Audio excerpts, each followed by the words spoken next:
Hi, my name is Dr. Sophia Omoro, owner and designer of Art Almo. Thank you for once again joining us on our docu-series, Conversations with Art Almo, Beyond the Beautiful Things.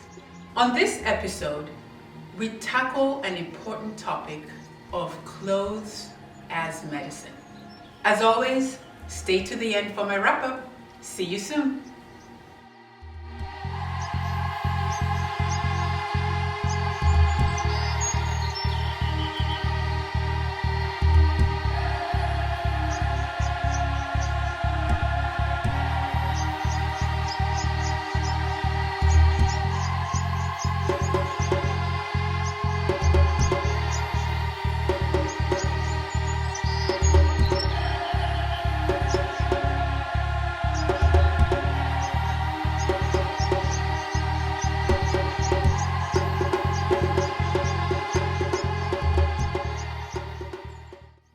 Hi, Florence. Hi, Annabel. Nice to meet you. Oh, it's wonderful to meet you and to get to participate in this project, which is so relevant. Nice to have you. So, Florence Omoro Smith, you're a psychiatric nurse practitioner. You diagnose and manage treatment by medication and therapy of mental illness in children, teens, and adults. So, please just elaborate on that and tell us more about where you work and the kind of patients that you interact with on a daily basis. The nurse practitioner role is something that's very prevalent in the US. We are mid level providers. In my role, I do what a psychiatrist does with some minor limitations. I evaluate patients and diagnose mental illness and then come up with a treatment plan. I work in collaboration with therapists who do more in depth therapy.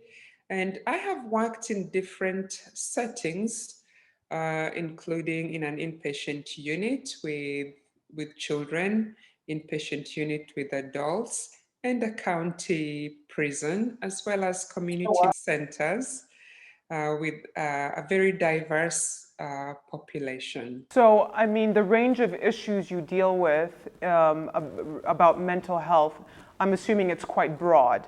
The majority is depression and anxiety, which often go hand in hand, ADHD, some learning disorders, as well as all mood disorders, including bipolar disorders and psychotic disorders.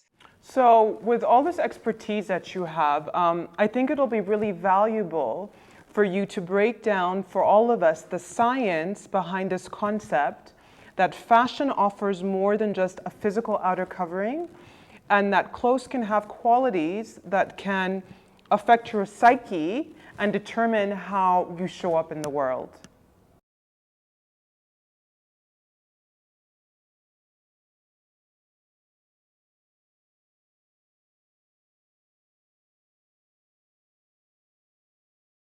I feel that I'm in a unique position from my professional experience. And then I'm not a fashion specialist, but I'm an avid consumer.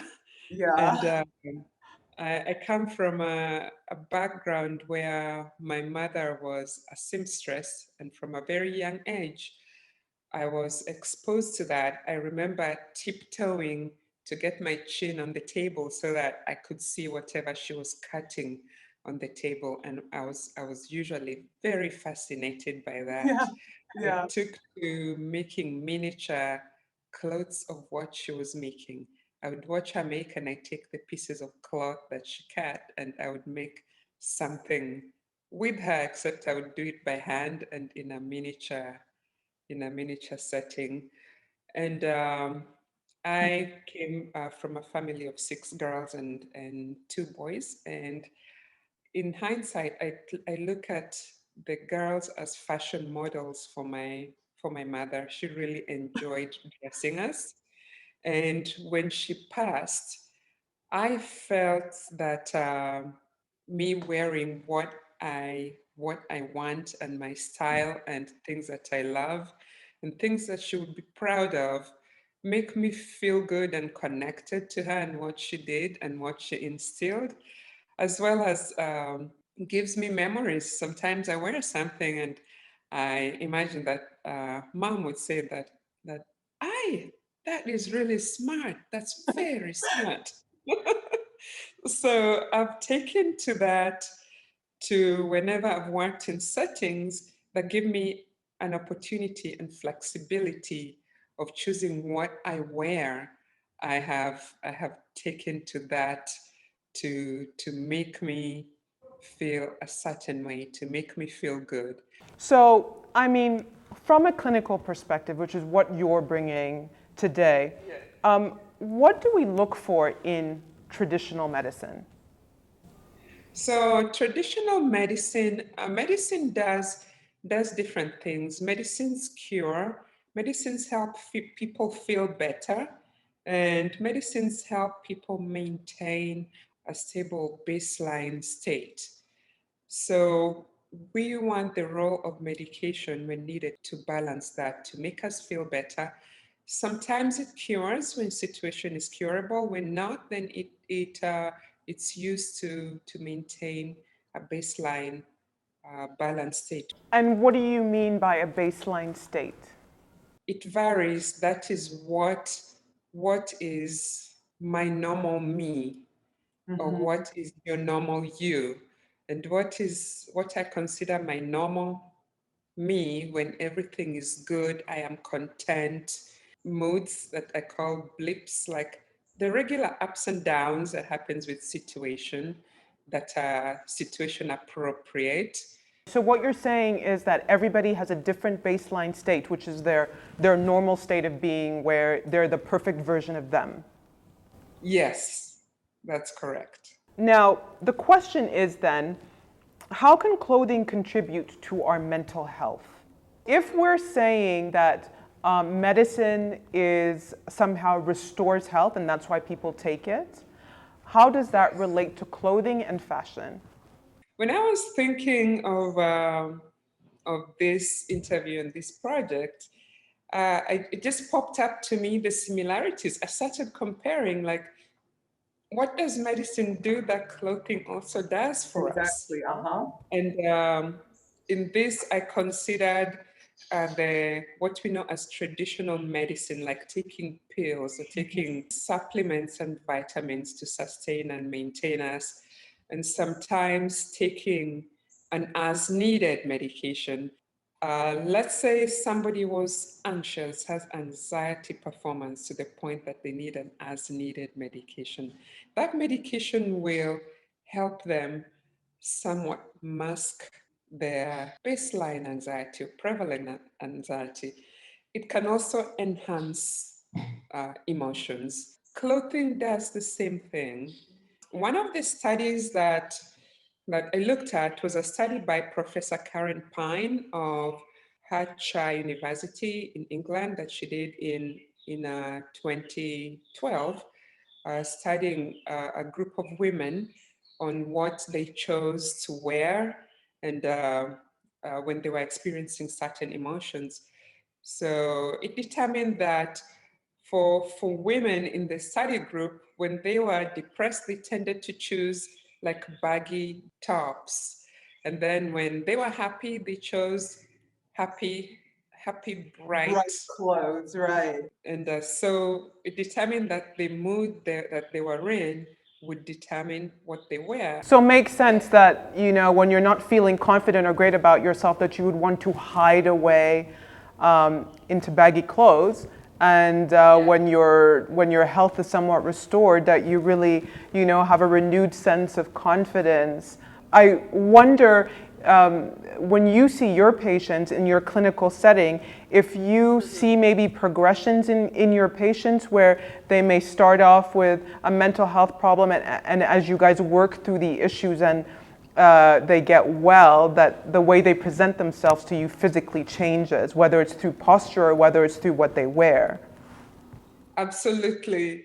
And when evaluating, we do a mental status exam. Usually it's a mini mental status exam that involves appearance, When people are really significantly depressed, part of the things that go is taking care of themselves. Depression brings a feeling of guilt, low mood, that people feel that they're naked emotionally, like they're open, like everybody now can see the depression and see what they're feeling. Like I feel so transparent inside that I kind of want to just cover up and be low key. So that's why I see the parallels between what people wear and how they feel.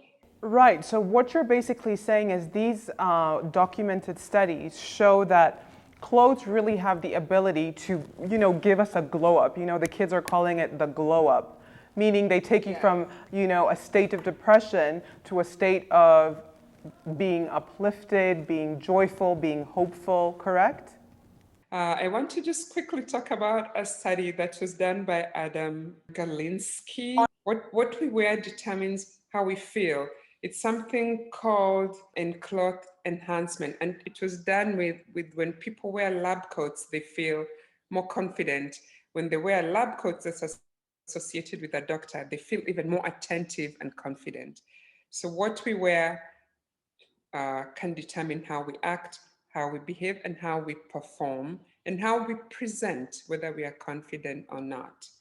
The particular kind of clothes that you choose to put on, the choice you make about those clothes can have additional qualities about how you feel about yourself, about how you feel about the world around you, about how you interact with everyone around you and the systems around you.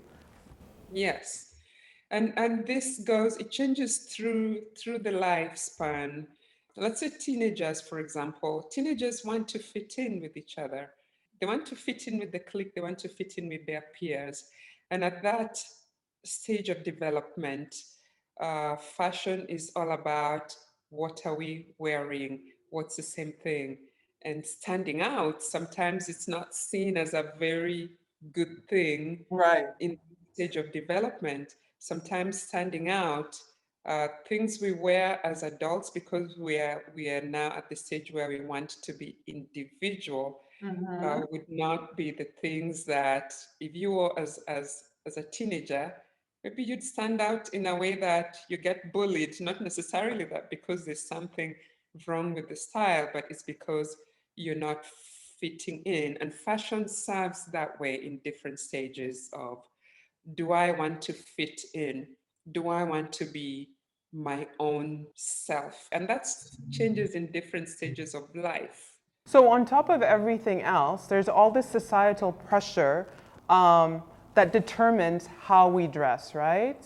How can we block out that noise and be true to our authentic selves about how we want to look? One way, it's important to block out that noise and then just be true to yourself. Be real. I like telling teenagers that if you're not real with yourself, guess who you're lying to? You're lying to yourself. There are different layers to this, including fashion, what you are, what you wear, which equates integrity. Integrity is a value that whenever I have a chance, I like to instill in my young patients. And that means getting real. You get real with your emotions, you get real with your feelings. An example is if I'm depressed and not accepting it, I will find other external reasons of why I feel this way. Therefore, I'm not the problem. But if I get real, I'm like, yes, this is me, who I am, who I'm feeling. Yeah. Then I start to solve the problem. If I get real with my style, then I start to develop it, I start to grow it.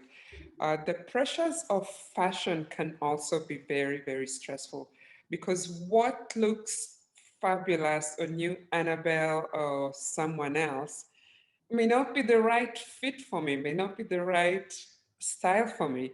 If I wear something that's ill-fitting, not my style, I would be uncomfortable, like trying to rearrange, instead of what clothing does and gives me confidence.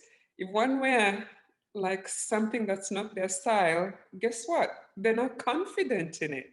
Sure. So for the, just like medications, like a medication needs to be the right medication for whatever is being treated. Fashion in a therapeutic sense needs to be flattering the individual, ideally like enhancing the features that that individual likes about them. Can I just play the devil's advocate, Florence, and say that whatever whatever you consider to be flattering is very subjective from person to person, right? I mean, this is where trends become problematic because it assumes that everybody will look good wearing this one thing that some designer from up high has decreed that we should all wear. But it doesn't necessarily flatter all of us, and there we are running to the store consuming it like crazy. What do you have to say about that? That's, I'll go back to being real with myself. Authenticity is very important. For example, we see each other differently. Somebody may think that one of my physical features is great, but I'm like, no, but I feel like I want something to enhance my waist or to enhance my hips. That goes to feeling true to myself, true about me. When somebody is healthy emotionally, they have the confidence from within, and that confidence comes out in what we wear. As people, we are very different, and we've got to accept our bodies For what they are, exactly. Yeah. And nobody says that's an easy process. I mean, oftentimes that's quite a journey where you arrive to the point that you can, be self-critical enough to still love yourself despite your perceived flaws. But before I let you go, Florence, there's the buzzword of 2020, which is self-care. You had mentioned it at the beginning. Um, um, and I really want to ask you, how has this current pandemic shaped how we manage and cope with this unprecedented amount of stress that we're all dealing with? So during this pandemic, there are studies out there that have seen spikes in some form of mental health distress, increased anxiety. Some studies suggest up to 40% increases in anxiety, mental health distress, depression. In the context of fashion, there are people who've lost jobs completely, people who've lost opportunity to get out and get going. I mean, people are at home in quarantine, wearing their pajamas every day, not brushing their teeth, not bothering with their hair. Correct. And then there's an aspect of therapy that we use, especially with kids, but as well as with adults, which we call opposite action. When somebody feels depressed and doesn't have energy, the last thing they want to do is be vibrant and call their friends And or go out and show up in the world. yes, that's the hardest thing to do when somebody feels that way. Yeah. But the opposite action, if you go against what you're feeling and go out, put on something nice, chances are really, really, really high that you will feel better just by the act of doing the opposite, which also includes like, hey, let me dress up and present well, although inside I don't feel that way. And in my 15 seconds before we end, because I just want to put out there that I'm in no way suggesting that if you're suffering from depression or mental illness, that clothing is your medicine. During this pandemic, it's very important that if you have any symptoms of depression or emotional distress, reach out to your crisis line. Most places, most countries will have a suicide line. In the US, the CDC has different ones like crisis, disaster, distress. And those are things to milk now. And in Kenya, for example, where we don't have those resources, what can a person do if they suspect themselves of depression? If you suspect of yourself of depression, that is something that's not going away for 2 weeks, you're just low mood. If you have a doctor, talk to them. If you have a good friend, talk to them. A family member?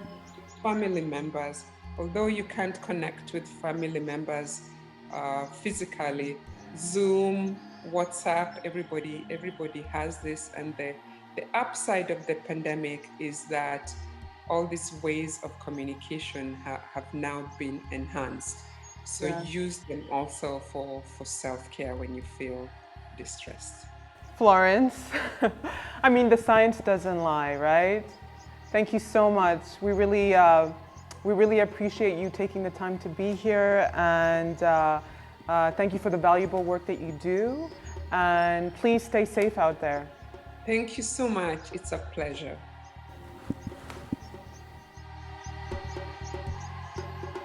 Thank you, Florence and Annabel, for walking us through this very deep and insightful topic.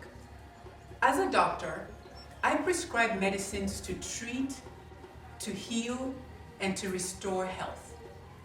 I also prescribe some medications to maintain, enhance, and prevent unwanted medical conditions.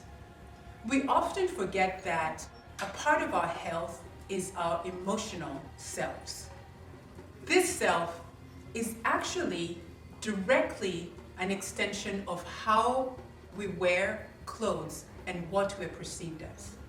What we wear can project what we feel inside, and therefore how we interact with our environment for that day, week, or season. Clothes can be truly medicinal. Thank you so much for joining us, and see you next time.